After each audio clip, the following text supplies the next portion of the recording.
How many of you have silently told this one sentence to yourself sometimes in your life that I will be happy when, and then you put your own condition after the word when? It could be when I get that many marks or that grade in the exam that I'm taking. It could be when I win that match or my team wins that game that they are about to play. It could also be when I'm appreciated by my parents and my family and friends for something that I've achieved. If you relate to this sentence sometime in your life, could you please just raise one of your hands there? Had I been in the audience, I would have raised mine. So yes, I see a lot of resonance because I was myself very fond of this sentence for a very long time in my life. I used to be very happy postponing my happiness to some condition, to some event, to some outcome, to some result that I myself told will occur in future. And life was carrying on. It was good. I was signing these, what I now call one-sided agreements with my life. I call them one-sided because only I signed them. Life never signed them back. So when it happened, I was happy. When this condition was not met, I was upset. But life carried on. And right through my childhood, my adolescence, well into my few years into the first job, I was very happy postponing my happiness till I was about 23, 24 years old. I remember the year was 1986, when something happened. And now looking back, it appears very odd for my age. But what happened then has remained with me since then.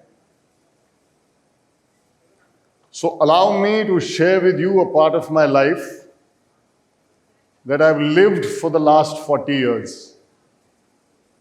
Or to be honest, I have sincerely attempted to live for the last 4 decades. But for that, I would like to change this sentence from I will be happy when to being happy while pursuing success.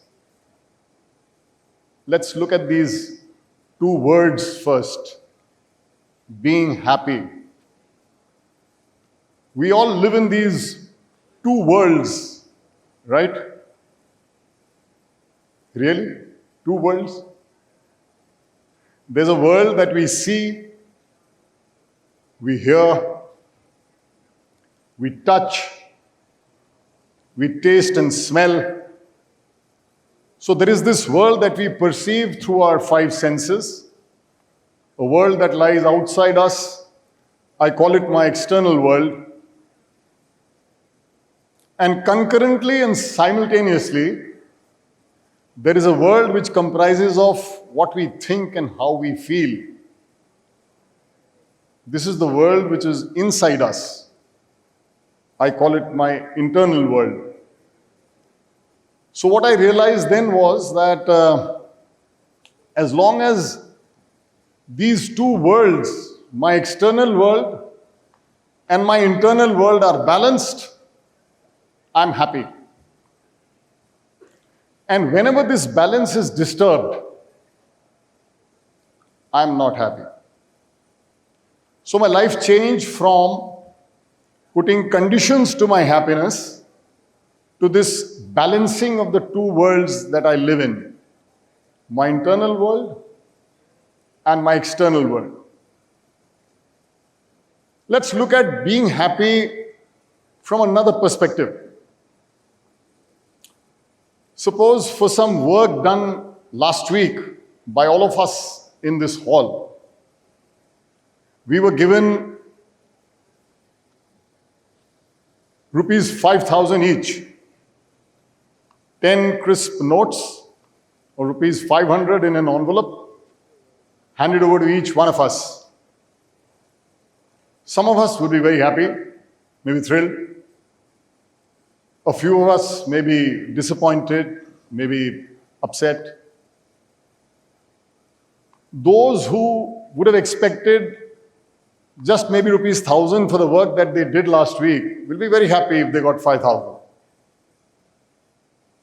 But those amongst us who would have expected to get at least 50,000 for the work done by them last week, against that, if they got only 5,000, they would certainly not be happy, maybe upset or disappointed. Because our state of being happy is not determined just by what we get or what the reality is. Because in this example, it was the same 5,000. Our state of being happy is determined by what we get as compared to what we expected we should have got. And it is this expectation of what we should have got compared to what we actually get or how reality unfolds, which creates a gap. The more the gap, the more upset we are. And it is a very inverse sort of a relationship, I found, that the lower I expect, the less I expect, my chances or my probability of being happy are that much higher.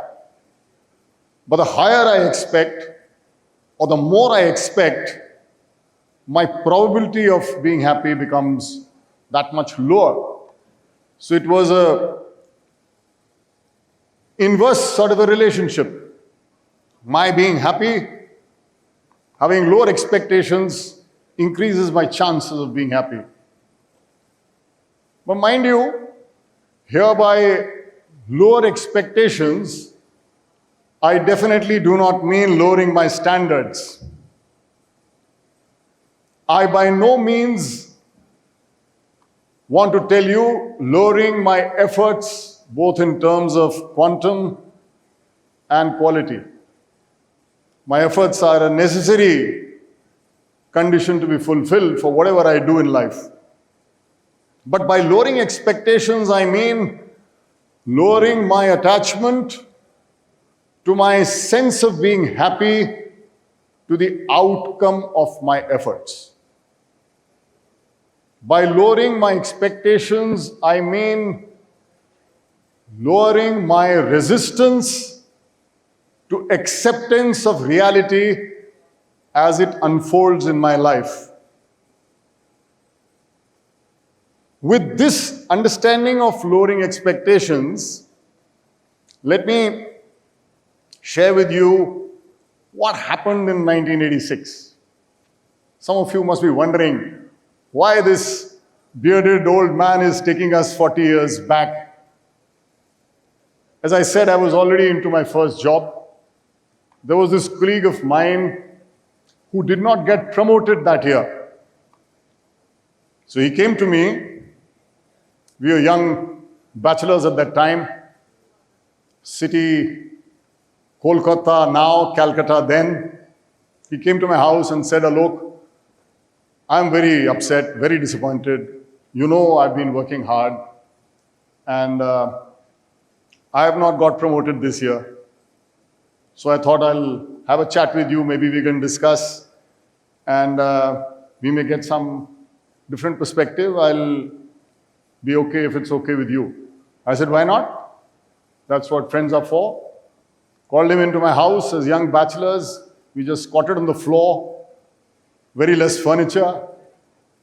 I remember an old steel trunk served as our table. I got some paper and some pen.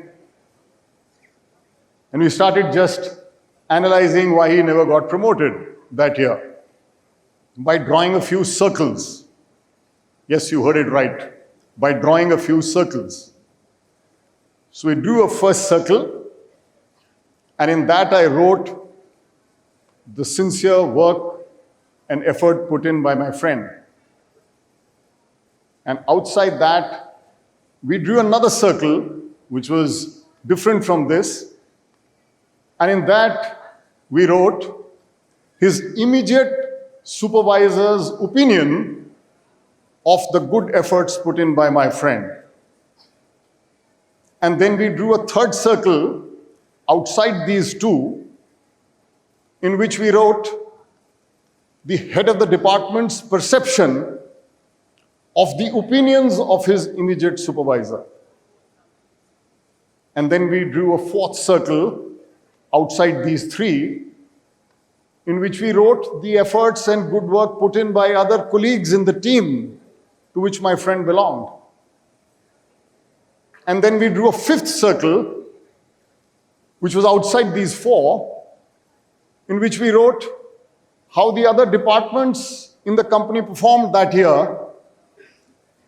And then a sixth circle, in which we wrote the financial performance of the company that year. And then we drew a seventh circle outside these six, in which we wrote the HR policy for promotions that year in the company.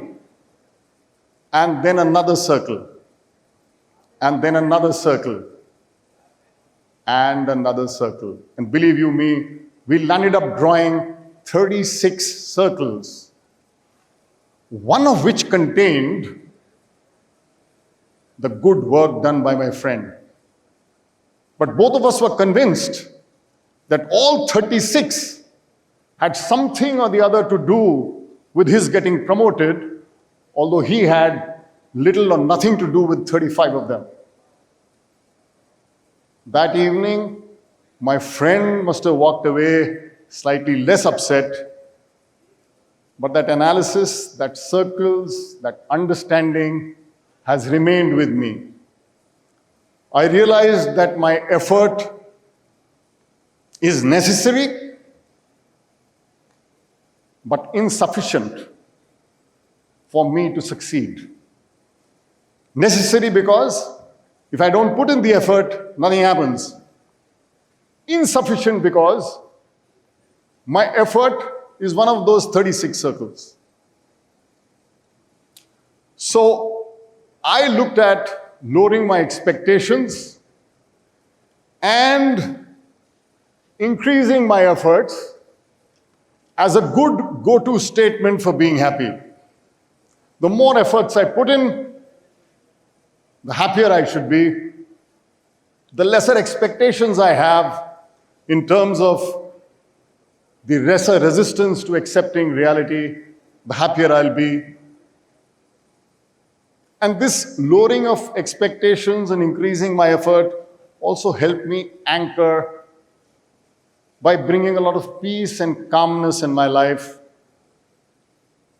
There are times when we face reality unexpected.